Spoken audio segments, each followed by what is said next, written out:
Hello, everyone. I'm having such a great time today, and especially after Mitra's talk. I think it's so inspiring, and I think it has a lot of parallels to my talk about supplementing intellectual and educational models we have today with ideas that go beyond rote learning or memorization or regular intellection. Before I begin, I'd like to mention an infographic I saw online. It's called TEDomatic, and it's 9 easy steps to make a TED Talk. And the first is to explain your arcane discipline. So I guess mine would be I'm an Imagineer. Oh, but I guess Disney already took that, so I'll have to come up with something else. But I think it's funny that this section is called In the Clouds, as some of you may be familiar with Aristophanes' play that lampoons intellectualism in the clouds. If you're not, that's okay.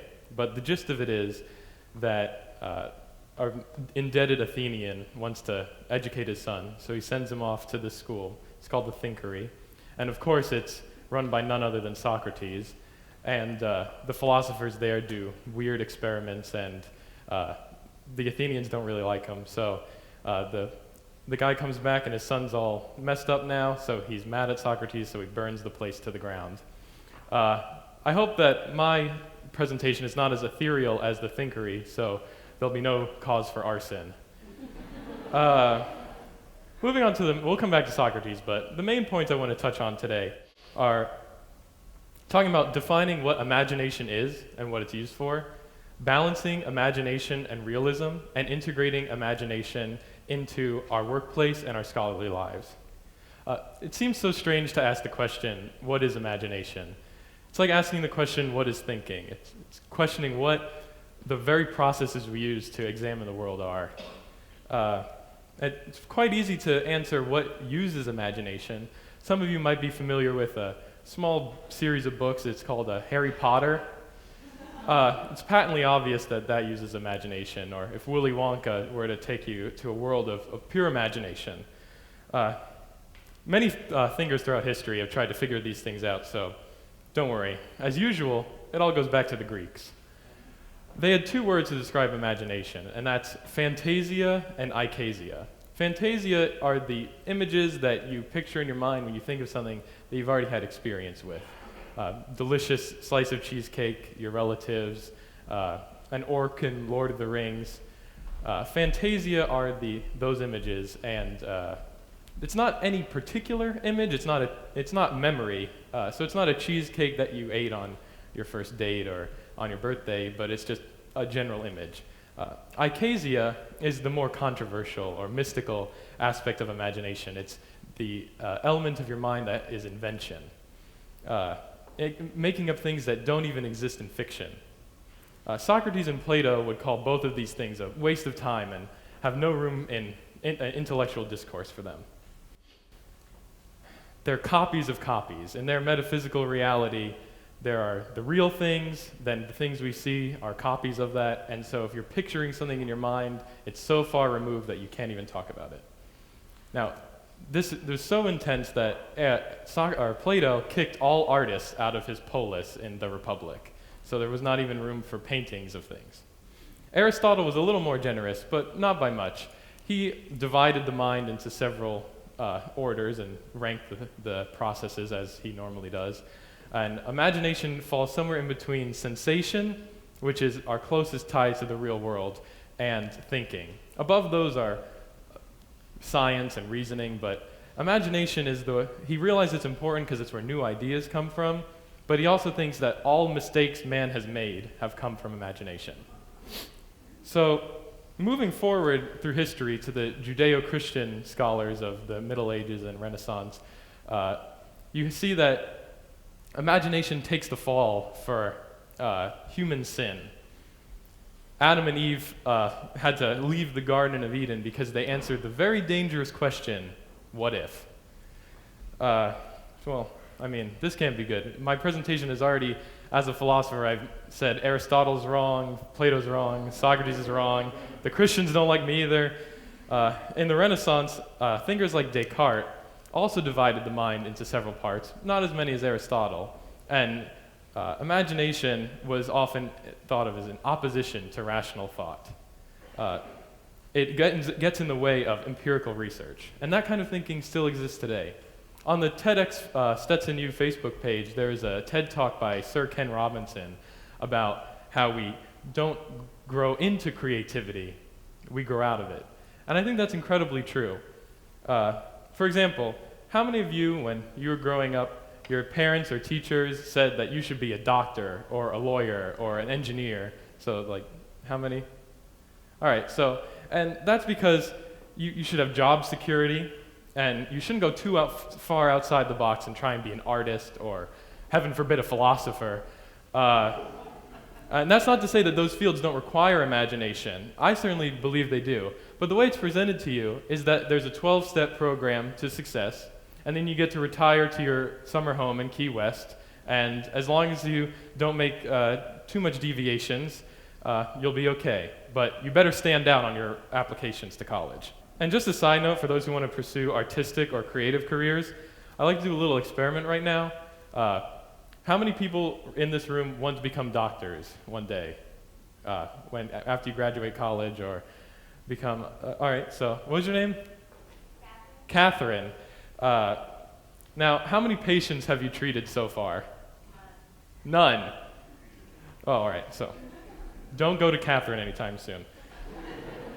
But for all the amateur inventors or game designers or writers or artists, when someone asks you, well, how could you want to be an artist or writer? How many works have you got published? And you have to answer, well, none or very few. Don't worry, because even the people who want to have real jobs haven't done anything either. Speaking of artists, what exists in their mind before they put brush to canvas is what's called the imaginary. This is what you picture when someone says, picture this. It's the inner creative force of the imagination. While that aspect might be pretty obvious, there's another aspect of the imaginary which is more abstract. This is the faculty that is the shared cultural antecedent to our imagination. This is why we don't have to ask, what do you mean when you say an elf or a goblin or a cyclops or unicorn? Some people say this is just a function of memory, but I think that the universality of these concepts make it something that go beyond just one individual's memory. And as unpopular as psychoanalysis is today, it was at least friendly to the idea of imagination. Freud's id and Carl Jung's collective unconscious both called the need for imagination and the imaginary because it existed at a subconscious level and it was shared between all people. And so even though it's not too popular today, and I might not agree with it myself, it is interesting to see how these views are compatible. The last thing about imagination as a definition, I read when, it's pretty like a weird term, it was in this essay by Corin Braga, who inspired a lot of this talk. He writes a lot about the imagination. It's called the imaginal. And it's essentially the same thing as the imaginary, but it's less about what is created and more about the process. It was first examined by the Romantics in Europe, and it's very similar to the id in Freud's theory, but the only similarity is that it's both unconscious. It's more about the deepest, most basic kind of imagination, and that's imagining what it's like to have your desires fulfilled.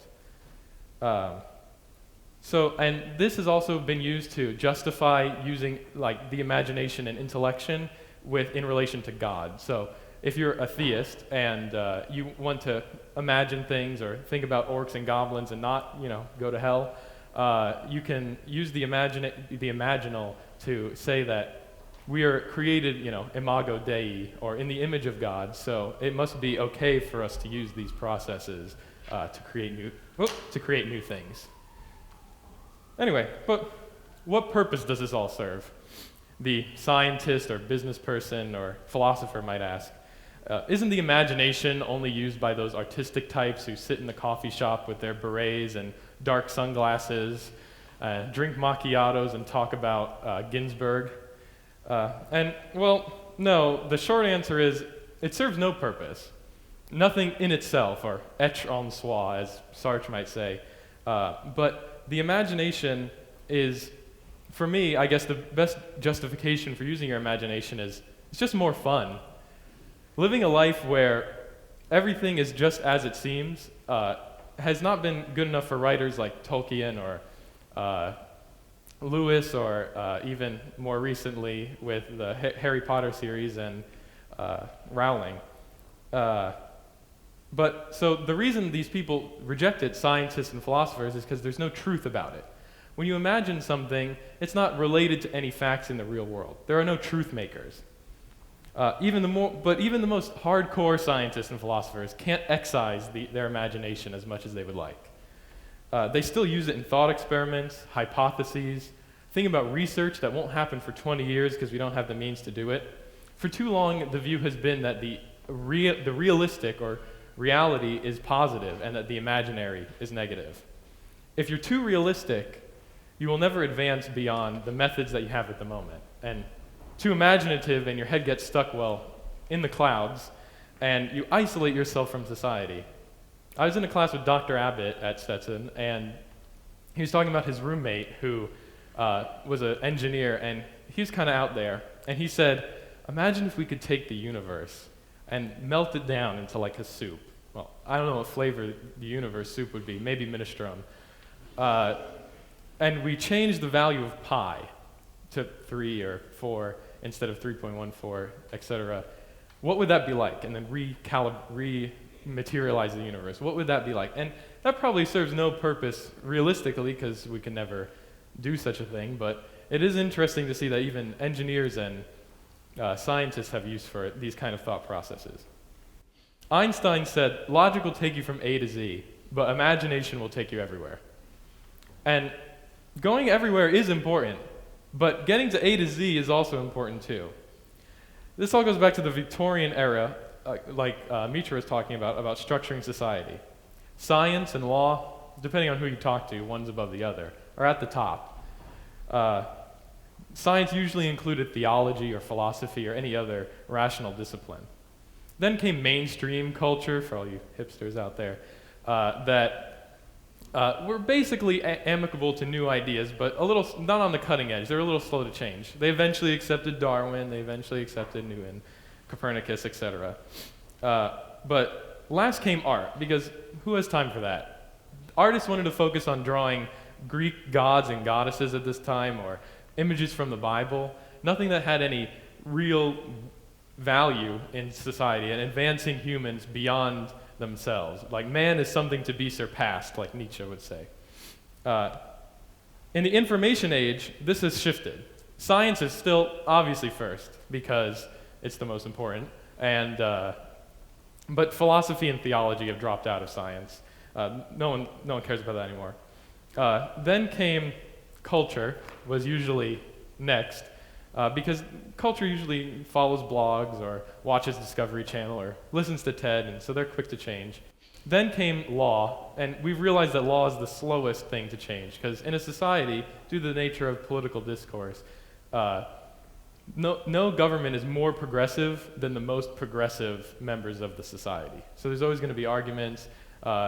I believe Madison said that the Senate is the teacup or the saucer that cools the tea. It's supposed to be slow moving and make sure no ideas get rushed through. So it was designed that way. And art is kind of just for decoration. It makes your blog look pretty, or it makes your presentation look nice, but it really means nothing. I don't think that's ever been true, though. The way I see who's the farthest ahead in human development is to see where the inspiration is coming from. And I believe science is the furthest ahead. They're the ones doing the discovering. But where scientists get their information from, or their inspiration from. Some of you might have seen a program or something similar called How William Shatner Changed the World on the History Channel. And however narcissistic it is, it does point out that scientific discoveries in the 20th century were greatly influenced by science fiction. Cell phones, space flight, all these things were, preceded by stories about a world in which that would be possible. So I would kind of rank them, art, as the vanguard of society. It's the most far removed from reality and therefore the furthest ahead in the future. Then science, then the lay people, I guess, and then law is always dragging their feet. Mitra's right, though. Children who are researching biomedical ethics, 10 years ahead of its time, are learning it in English when that's not their native language. Students are going up to the forefront in their fields faster than ever. We're learning things in college, university now that, our parents or the people who came before us were just discovering, for the first time in grad school or in their professional careers. So we're catching up to the previous generation much faster. But the reason imagination hasn't really, been quantified or incorporated into these things is because it really can't be quantified. How do you quantify something that doesn't even exist yet? And once it does exist, it's no longer part of your imagination. There is no imagination on the SAT, so it makes sense why people wouldn't spend their time fostering what they thought was useless. And even though imagination lacks any truth value now, in 20 years, who knows? And imagination definitely does have applications beyond what we have already discussed. And in addition to those, it frees us from our culture, the social constructs that we take for granted. While part of imagination uses culture, like the ability to tell an orc, if you see one on, AMC or whatever shows Lord of the Rings, you know what that is. Other parts of it twist or shape or change culture. Think of what happened in the Arab Spring or any other revolution. People imagined a different way of life, a different form of government that would not be possible if all they focused on was improving the exact, method that they've been using for the past 100 years or so. Oscar Wilde said, "A map of the world that does not include utopia is not worth glancing at." So even though we can, we have Google Earth, satellite imagery, can map everything, that's one part of geography, but the other part is looking at how we can improve the lives of people. I'd like to conclude by just saying C.S. Lewis, I think the best defense is in his book, The Silver Chair, where the witch of the underworld locks the main characters underground and tells them that that's the only world. Everything that happened in Narnia was just a dream. And basically, Puddlegum, one of the characters, says, even if everything I dreamt of was a dream, even if Aslan and the trees and the sand and the beach, everything was just in my imagination, it's a whole lot better than the grim world that you have us believe we're living in. And if you're right, all we are babies playing a game. But I should think that's a small loss if the world's as dull a place as you say it is. And thank you.